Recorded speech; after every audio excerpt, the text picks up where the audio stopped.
रात के 2:17 पर वो कॉल जो मेरे पास कभी नहीं आनी चाहिए थी।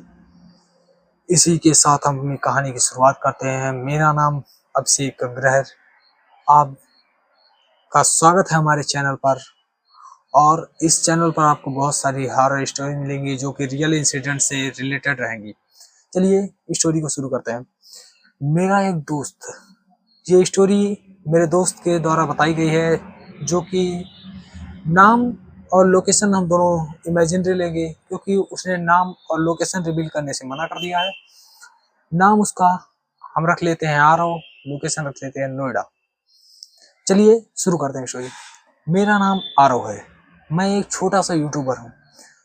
मैं, जैसा आप जानते हैं कि आमतौर पर हमें लगभग 2-3 बज जाते हैं काम करते हुए। मतलब 12 बजे तक हम लड़कों की लाइफ होती है कि 12 बजे तक हमें खाते पीते अगर हम बाहर रह रहे हैं बीत जाता है।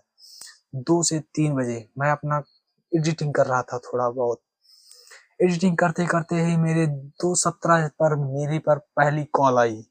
कॉल के वाइब्रेशन के साथ ही मैंने मोबाइल को उठाया और देखा कि वहां पर कोई एक अननोन नंबर से फोन आ रहा था। मैंने अननोन नंबर को फोन को देखकर इग्नोर कर दिया।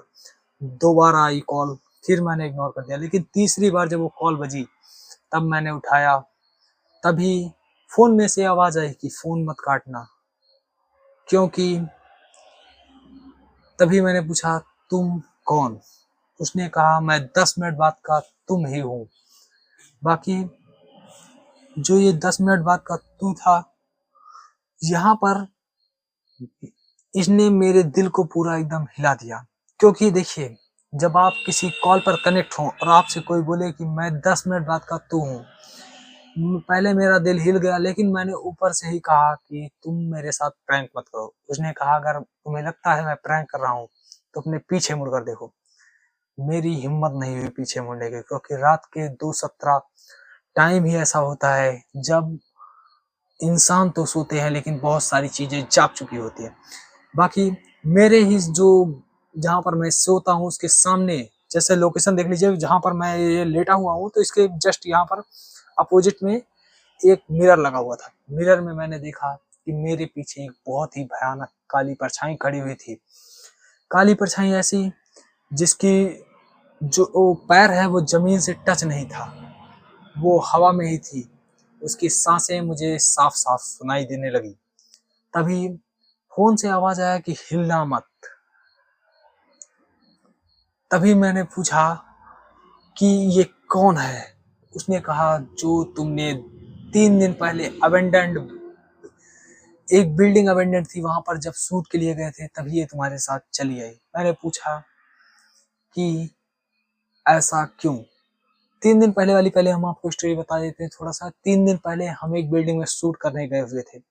जहाँ पर हमारी शूट होना था वहां पर ये लिखा हुआ था कि रात को 2:17 के बाद अकेले मत रहना। मैंने इस बात को हंस कर इग्नोर कर दिया था, लेकिन वही चीज यहाँ पर दिख रही है। वो चीज मेरे साथ चली आई। बाकी अब आगे हम अपनी स्टोरी को कंटिन्यू करते हैं। मैंने पूछा कौन। तभी उसने कहा तुम्हारे पीछे जो काली परछाई है वो तुम्हारी मूवमेंट को डिटेक्ट करती है, इसलिए हिलना मत। मैंने देखा कि मेरे हाथ डर के मारे कांप रहे थे। मेरे रोए जो थे वो पूरे एकदम स्ट्रेट हो चुके थे। मेरे शरीर में एक अलग सी कंपन थी और मेरे रूम में एक ठंडा वातावरण क्रिएट हो गया था। एकदम कोल्ड इन्वायरमेंट था। बिना ठंडी के भी ठंडी, हीटर चल रहा था तब भी ठंडी लग रही है मुझे। और इतना मेरे हाथ कांप रहा था। इसी के बाद मेरे कान के पास से एक ठंडी सी लहर गुजरी। मुझे लगा जैसे कोई मेरी कान के पास सांस ले रहा हो। लेकिन मैंने इसी हड़बड़ाहट में मुझसे लाइट दबने वाली थी। तभी फोन से आवाज आई कि लाइट मत ऑन करना। तब तक बहुत देर हो चुकी थी। मेरा हाथ लाइट के स्विच पर जा चुका था। उसने उसको दबा दिया और कमरे में लाइट चारों तरफ फैल गई। तभी मैंने देखा चारों तरफ कोई भी परछाई नहीं, ना ही कोई डर। लेकिन उसने कहा तुमने, फोन से आवाज आई तभी, कि तुमने गलती कर दी, तुमने बहुत बड़ी गलती कर दी। अब वो तुम्हारे कमरे में नहीं, वो तुम्हारे भीतर है। इतना सुनते ही मेरे दिल का पूरा धड़कन रुक गया और मैंने अपने आप को शीशे में जाकर देखने की कोशिश की। तभी मैंने देखा कि मेरी आंख पूरी तरीके से सफेद हो चुकी है, मेरा खुद पर ही कंट्रोल नहीं है। इस स्टोरी को मेरे दोस्त ने बताया और उसके बाद मेरे माता पिता ने, मतलब आरव के जो माता पिता थे, उन्होंने उसको ले जाकर किसी तांत्रिक को दिखाया, किसी बाबा को दिखाया। वो इस टाइम पर ठीक है, नॉर्मल है। लेकिन अगर आज रात आपका कॉल 217 पर बजता है तो ये भी जान लीजिए आप अकेले नहीं हैं। और ऐसा भी हो सकता है आपको डर की तरह ये फीलिंग आए, लेकिन आप इस कहानी को सुनकर उनके पास भेजिए जो डरने से नहीं घबराते।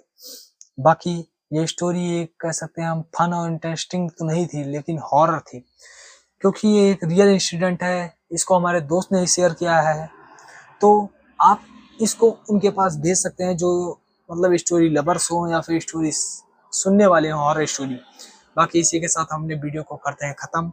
आपको अगर हमारा वीडियो अच्छा लगा तो हमें वीडियो को लाइक और चैनल को सब्सक्राइब कर दीजिए। इसी तरह की हॉरर स्टोरीज हम आपको पर डे मिलेंगे अपने चैनल पर। चलिए समाप्त करते हैं वीडियो। हर हर महादेव।